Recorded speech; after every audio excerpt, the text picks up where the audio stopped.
नमस्ते दोस्तों।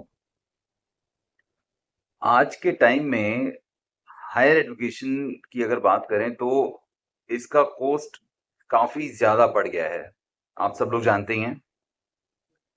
फिर चाहे आप इंजीनियरिंग का कोई प्रोग्राम करना चाहते हों, मेडिकल स्टडीज़ करना चाहते हों, एमबीए प्रोग्राम हो, फॉरेन फॉरेन एजुकेशन में कोई प्रोफेशनल कोर्स आप करना चाहते हों, हर जगह फीस, हॉस्टल एक्सपेंसेस और अदर एक्सपेंसेस, आपके बुक्स, लिविंग कॉस्ट्स मिला के एक एक बड़ा अमाउंट बन जाता है।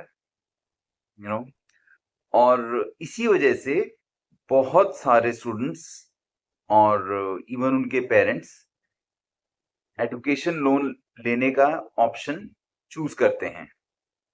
बट ठीक भी है ना, उनके सारे एक्सपेंसेस मीट हो जाते हैं, जैसे मैंने आपको पिछले वीडियो में भी बताया। लेकिन एजुकेशन लोन अप्लाई करने से पहले एक बहुत ही इम्पोर्टेंट चीज है आप लोगों के लिए समझना, जिससे आपके लिए इजी हो जाए ओवरऑल एजुकेशन लोन की प्रोसेस को समझना। और वो क्या है? एलिजिबिलिटी। आखिर बैंक्स और एनबीएफसी जो होती हैं वो किन फैक्टर्स को देख करके डिसाइड करते हैं कि स्टूडेंट को एजुकेशन लोन मिलेगा या नहीं। तो आज की वीडियो में हम बहुत ही सिंपल वे से ये समझेंगे कि क्या वो एलिजिबिलिटी के क्राइटेरिया हैं जिसके बेसिस पर आपको एजुकेशन लोन मिल सकता है या फिर नहीं मिल सकता है। तो वो जितने में इंपॉर्टेंट पॉइंट्स हैं वो सब मैं डिस्कस करने वाला हूं। तो इस वीडियो को एंड तक जरूर देखिए, क्योंकि लास्ट में कुछ आप लोगों के लिए एक ऐसी प्रैक्टिकल टिप्स भी मैं लेकर आया हूं जिससे आपको लोन अप्रूवल के चांसेस और भी ज्यादा बेटर हो सकते हैं। जी हाँ, तो चलिए देख लेते हैं और समझ लेते हैं कि क्या है वो एलिजिबिलिटी क्राइटेरिया। राइट। तो देखिए, सबसे पहले अगर मैं बात करूं तो एप्लीकेंट इंडियन रेजिडेंट होना चाहिए जो एजुकेशन लोन लेना चाहता है बैंक से या एनबीएफसी से। तो इसीलिए सबसे इंपॉर्टेंट क्या हो जाता है? आपकी residency. So generally education loan लेने के लिए एप्लीकेंट का इंडियन रेजिडेंट होना एक इंपॉर्टेंट फैक्टर होता है।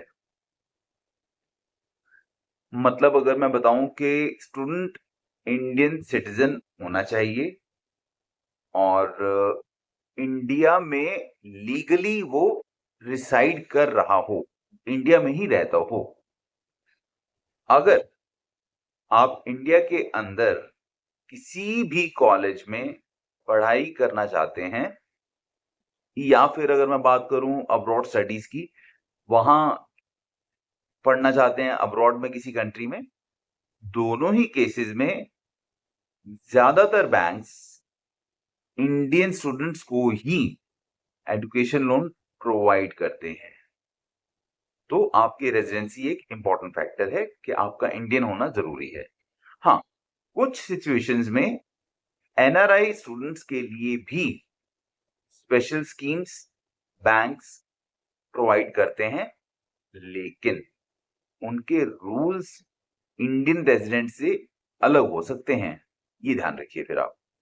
इसीलिए लोन अप्लाई करने से पहले लेंडर की पॉलिसीज को जरूर चेक कर लें आप, जिस भी बैंक से आप लोन लेने वाले हैं।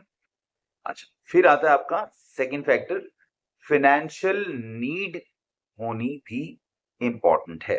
आपके लिए फाइनेंशियल नीड भी होनी चाहिए। आई मीन एजुकेशन लोन का मेन पर्पस होता है स्टूडेंट्स को फाइनेंशियल सपोर्ट प्रोवाइड करना। राइट। तो इसी कॉन्टेक्स्ट में हमने कहा कि आपके पास फाइनेंशियल नीड भी होनी चाहिए। अब वो चाहे बैंक्स हो या एनबीएफसी, वो ये देखते हैं कि स्टूडेंट और उसकी फैमिली को एजुकेशन एक्सपेंसेस मैनेज करने के लिए फाइनेंशियल असिस्टेंस या फाइनेंशियल सपोर्ट की जरूरत है या नहीं। वो ये चीज असेस करते हैं। आजकल क्या है कि हायर एजुकेशन की फीस लाखों में होती है, आप जानती हैं, इसीलिए ये वीडियो भी आप देख रहे होंगे। एग्जाम्पल के लिए बात करूं तो इंजीनियरिंग कोर्सेज की अगर मैं बात करूं तो उनकी फीस आज की डेट में 5 लाख से लेके 15 लाख तक हो सकती है ना। बहुत एवरेज मैं स्ट्रक्चर बता रहा हूं आपको। एमबीए प्रोग्राम्स की बात करूं तो वो और भी ज्यादा एक्सपेंसिव हो सकते हैं। और अगर आप अब्रॉड स्टडीज का प्लान कर रहे हो तो उस केस में ट्यूशन फीस के साथ साथ आपके लिविंग एक्सपेंसेस भी काफी हाई होते हैं, तो वो और ऐड हो जाते हैं आपके एक्सपेंसेस लिस्ट में। इसी फाइनेंशियल बर्डन को कम करने के लिए एजुकेशन लोन आप लोगों की बहुत हेल्प करता है। भाई आपके सारे एक्सपेंसेस मीट कर देता है वो। अब लोन अमाउंट सिर्फ ट्यूशन फीस तक लिमिटेड नहीं होता, इसीलिए आपकी ट्यूशन फीस तो लिमिटेड सी हो सकती है, आपके रहने सहने का खर्चा, बुक्स का, लैपटॉप, बहुत बहुत सारे अलग एक्सपेंसेस हैं। बहुत बार बैंक्स इसीलिए hostel fees, books, exam fees, travel expenses और इवन स्टडी मटेरियल्स, यहाँ तक कि लैपटॉप को भी उसके एक्सपेंसेस भी कवर करते हैं। तो है ना बेनिफिशियल आपके लिए। आपको बस प्लान करना है सिंसियरली कि मेरे को स्टडी करनी है, बाकी बैंक्स देख लेंगे। एज क्राइटेरिया भी इसमें एक इम्पोर्टेंट फैक्टर है, तो एक बार उसको भी समझ लेते हैं कि क्या एज क्राइटेरिया होना चाहिए। जनरली बैंक्स और एनबीएफसीज 18 ईयर्स से 35 ईयर्स तक, यानी कि 18 साल से 35 साल तक के एप्लीकेंट्स को एजुकेशन लोन प्रोवाइड करते हैं। लेकिन ये एज रेंज लेंडर के अकॉर्डिंग थोड़ी डिफरेंट हो सकती है। कोई बैंक कहेगा मैं 20 साल से दूंगा, कोई कहेगा मैं 18 से दूंगा, कोई कहेगा मैं 30 तक दूंगा, ब्ला ब्ला। तो अगर स्टूडेंट 18 साल से छोटा है तो पेरेंट या गार्जियन को एप्लीकेंट उसमें बनाना जरूरी हो जाता है। को एप्लीकेंट का रोल भी यहाँ पर बहुत इंपॉर्टेंट होता है, वो भी आप लोगों को समझ लेना चाहिए। मोस्ट एजुकेशन लोन्स में होता है क्या है कि पेरेंट्स, गार्जियन, स्पाउस या मैं बात करूं सिबलिंग की, वो को एप्लीकेंट बन सकते हैं। बैंक्स को एप्लीकेंट की इनकम और रीपेमेंट कैपेसिटी दोनों को इवैल्यूएट करते हैं, जिससे आपके लिए एजुकेशन लोन मिलना थोड़ा इजी हो जाता है। अगर इसी बात को मैं सिंपल लैंग्वेज में कहूं तो बैंक बेसिकली ये एंश्योर करना चाहता है कि फ्यूचर में लोन रीपेमेंट स्मूथली हो जाए उसके लिए, इसीलिए वो को एप्लीकेंट की इनकम को भी कंसिडर करते हैं। फिर आता है आपका एकेडमिक परफॉर्मेंस। तो यहाँ पर एकेडमिक परफॉर्मेंस का भी बहुत ही इंपॉर्टेंट रोल होता है, इसको भी एक बार यहाँ पर हम समझ लेते हैं। एकेडमिक परफॉर्मेंस बेसिकली इसमें क्या चीज ज्यादा इंपॉर्टेंट होती है कि जो आपका एजुकेशन लोन है वो सिर्फ फाइनेंशियल बैकग्राउंड देखकर ही अप्रूव नहीं होता किसी बैंक या एनबीएफसी के थ्रू। वो लोग ये भी देखते हैं कि स्टूडेंट, यानी आप अगर लोन ले रहे हैं तो या आपका वार्ड, आपका बच्चा, तो वो एकेडमिकली सीरियस है या नहीं। इसीलिए आपके प्रीवियस एग्जाम्स में मिनिमम रिक्वायर्ड मार्क्स वो होना भी बहुत ही इंपॉर्टेंट होता है, जो बैंक चेक करता है। एग्जाम्पल के लिए अगर मैं बताऊं यहाँ पर आपको, फॉर एग्जाम्पल आपका 10th हो गया, 10th क्लास हो गई, 12th के मार्क्स हो गए, ग्रेजुएशन के कितने मार्क्स हुए, कोई आपने एंट्रेंस एग्जाम दिया है उसमें आपकी क्या परफॉर्मेंस रही, इसके अलावा कॉम्पिटिटिव एग्जाम्स अगर आपने कोई अपीयर हुए हैं किसी में आप, तो उनकी क्या रैंकिंग्स रही। तो ये सब चीजें लेंडर जरूर इवैल्यूएट करता है। हाँ, किसी किसी केसेस में डिपेंड करता है, कोई नहीं भी कर सकता, बट इट एक्चुअली डिपेंड्स। हाँ, आपका एकेडमिक परफॉर्मेंस ओवरऑल चेक हो सकती है। ओवरऑल इसीलिए स्टूडेंट का एकेडमिक रिकॉर्ड बहुत स्ट्रॉन्ग होना चाहिए। तो उससे क्या है कि बैंक को कॉन्फिडेंस मिल जाता है कि स्टूडेंट फ्यूचर में अच्छी जॉब ले सकता है, और इसीलिए लोन रीपेमेंट भी वो कर देगा। लेकिन इसका मतलब ये नहीं है कि एवरेज मार्क्स वाले स्टूडेंट्स को लोन ही नहीं मिलेगा। नहीं, ऐसा भी नहीं है।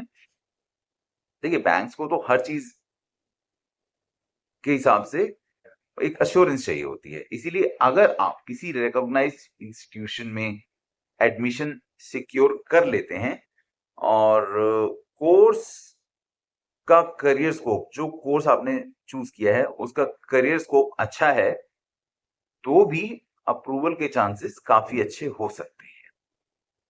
राइट। तो यहां पर आपका जो कॉलेज या यूनिवर्सिटी आपने चूज किया वो भी इंपॉर्टेंट रोल प्ले करती है। सो इसीलिए रिकॉग्नाइज्ड यूनिवर्सिटी या इंस्टीट्यूशन में अगर आप एडमिशन ले रहे हैं तो वो भी आपको बेनिफिट ही देगा। सो बेसिकली ये एजुकेशन लोन एलिजिबिलिटी का एक सबसे इंपॉर्टेंट पॉइंट हो सकता है। राइट। आपको किसी भी रिकॉग्नाइज्ड यूनिवर्सिटी, कॉलेज या एजुकेशनल इंस्टीट्यूशन में एडमिशन मिला होना जरूरी होता है। आपको ये जरूर दिखाना पड़ेगा कि मैंने सो एंड सो कॉलेज या यूनिवर्सिटी में एडमिशन ले लिया है, इसके लिए मुझे एजुकेशन लोन चाहिए। इसीलिए लेंडर ये वेरीफाई करता है कि कॉलेज जहां आपने एडमिशन लिया है वो अप्रूव्ड है या नहीं है, कोर्स जिसमें आपने एनरोल किया है वो वैलिड है या नहीं है, इंस्टीट्यूशन रिकॉग्नाइज्ड अथॉरिटी के अंडर रजिस्टर्ड है या नहीं है, ये सब चीजें बैंक चेक करता है। तो जनरली यहाँ पर होता क्या है कि जितने भी रेप्यूटेड यूनिवर्सिटीज और प्रोफेशनल कोर्सेज के लिए लोन अप्रूवल जो होता है वो कंपैरेटिवली इजी हो जाता है। भाई जितना इंस्टीट्यूशन रेप्यूटेड हुआ, रिकॉग्नाइज्ड हुआ, तो वहां आपको लोन मिलने के चांसेस अच्छे हो जाते हैं। सो बैंक स्पेशली उन्हीं कोर्सेज को प्रेफर करते हैं जिनके बाद एम्प्लॉयमेंट अपॉर्चुनिटीज अच्छी होती हैं। इसके बेसिस पर वो ये इंश्योर कर लेते हैं ना कि आप लोन रीपे कर देंगे, अच्छी जॉब मिल जाएगी इस कोर्स के बाद, इसके बाद उनको लोन का रीपेमेंट मिल जाएगा। फॉर एग्जाम्पल आपका इंजीनियरिंग प्रोग्राम्स हो गए, मेडिकल हो गया, एमबीए हो गया, लॉ का कोर्स हो गया, या प्रोफेशनल सर्टिफिकेशन कोई और प्रोग्राम्स हो गए आपके, इवन फॉरेन यूनिवर्सिटीज की अगर मैं बात करूं तो उनके जो रिकॉग्नाइज कोर्सेज हैं वो हो गए। सो लोन अप्लाई करते वक्त एडमिशन लेटर या ऑफर लेटर देना एक मैंडेटरी पॉइंट होता है आप लोगों के लिए, जो बैंक्स चेक करते हैं। विदाउट एडमिशन प्रूफ यूजुअली जो देखने में आया है, एजुकेशन लोन प्रोसेस स्टार्ट ही नहीं होता। तो ध्यान रखिए, एक रिकॉग्नाइज्ड यूनिवर्सिटी में एडमिशन लेना बहुत जरूरी है आपके लिए। कोर्स सिलेक्शन भी यहाँ पर मैटर करता है, जिसके बेसिस पर बैंक्स इंश्योर करते हैं कि ठीक है भाई, कोर्स अच्छा है तो हमारे को लोन रिपेमेंट हो जाएगा। सो बहुत लोगों को लगता है कि सिर्फ एडमिशन ले लिया, वहां एडमिशन मिल गया तो लोन इजीली अप्रूव हो जाएगा। नहीं, यहां पर रियलिटी में कोर्स सिलेक्शन भी इंपॉर्टेंट रोल प्ले करता है। इसीलिए एक रिकॉग्नाइज्ड कोर्स भी आपका होना चाहिए जिस भी कॉलेज में या यूनिवर्सिटी में आप एडमिशन ले रहे हैं। सो बैंक्स इवैल्यूएट करते हैं कि कोर्स का फ्यूचर स्कोप क्या है। अगर कोर्स एम्प्लॉयमेंट ओरिएंटेड है और उसके बाद सैलरी पोटेंशियल भी उस कोर्स का अच्छा है, तो होगा क्या कि अप्रूवल के चांसेस, लोन अप्रूवल के चांसेस इंप्रूव हो जाते हैं। एग्जाम्पल के लिए अगर मैं कहूं आपको कि टेक्निकल मैनेजमेंट प्रोग्राम्स, या जैसे आप देखिए हेल्थ केयर रिलेटेड कोर्सेज, इन प्रोग्राम्स को लेंडर्स जनरली पॉजिटिव व्यू से देखते हैं कि हाँ ठीक है, यहाँ इन प्रोग्राम्स को करने के बाद एप्लीकेंट को कोर्स कंप्लीट करने के बाद अच्छी जॉब मिल जाएगी और लोन रीपे हो जाएगा। तो अगर कोर्स इन कैटेगरीज के हैं या उसका करियर स्कोप बहुत ही अनक्लियर है, तो लेंडर एडिशनल वेरिफिकेशन भी कर सकते हैं। तो को एप्लीकेंट, नेक्स्ट फैक्टर की बात कर रहा हूं मैं, को एप्लीकेंट और इनकम की स्टेबिलिटी, ये भी एक पॉइंट है आपके लोन अप्रूवल के लिए। तो यहां पर बैंक्स क्या देखते हैं कि एजुकेशन लोन में जो को एप्लीकेंट होगा वो यूजुअली पेरेंट या गार्जियन होते हैं, जैसे मैंने आपको पहले भी बताया, या सिबलिंग भी हो सकते हैं। सो जनरली बैंक को एप्लीकेंट की कुछ चीजें कंसिडर करते हैं, जैसे मंथली इनकम हो गई, जॉब स्टेबिलिटी हो गई, एग्जिस्टिंग लोन्स कोई चल रहे हैं तो वो क्या है, क्रेडिट हिस्ट्री हो गई को एप्लीकेंट की।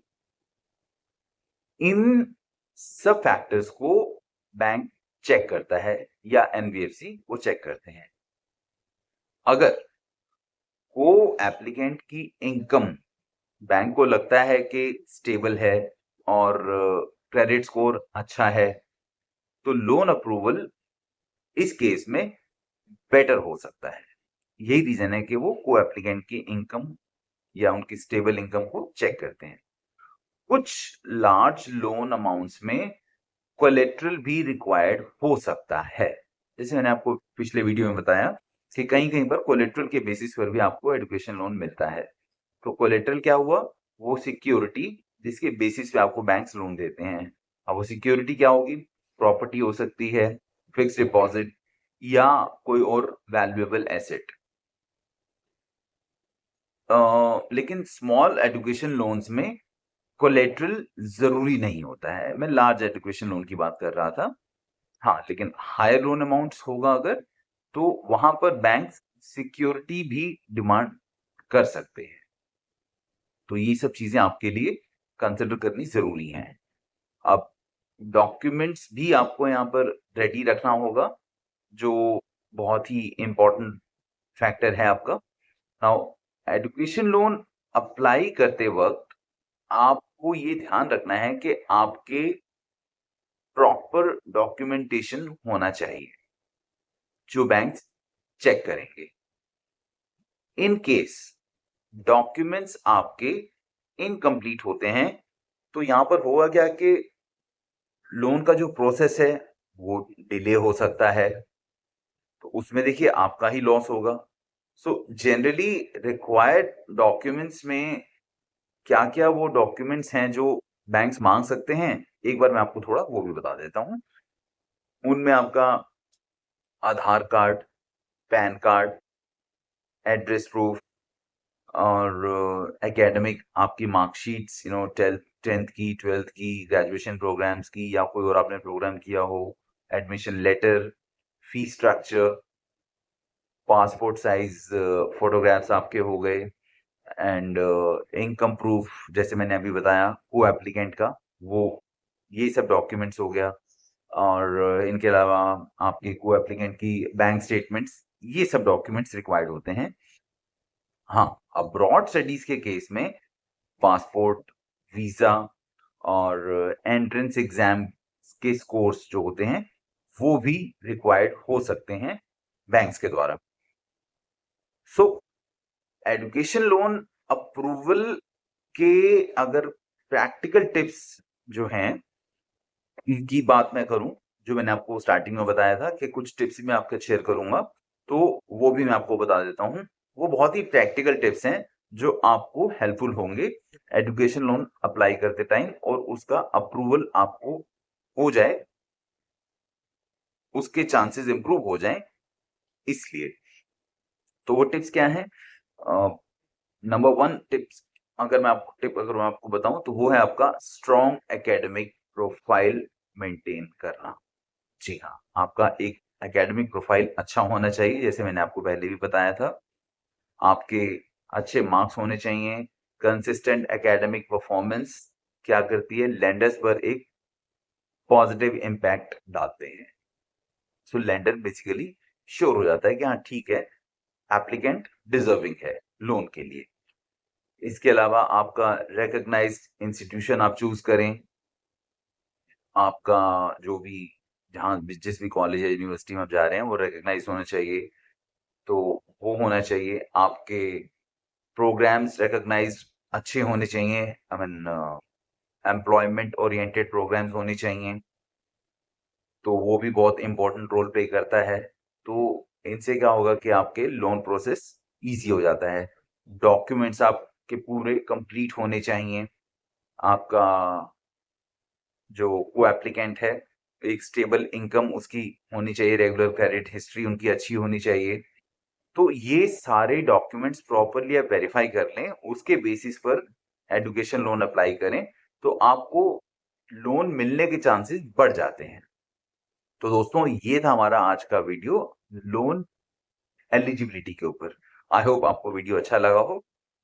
तो वीडियो को अगर आपको पसंद आया हो तो लाइक शेयर और चैनल को सब्सक्राइब जरूर करें। चलिए मिलते हैं नेक्स्ट वीडियो में, तब तक do take good care of yourself. Okay, नमस्ते दोस्तों।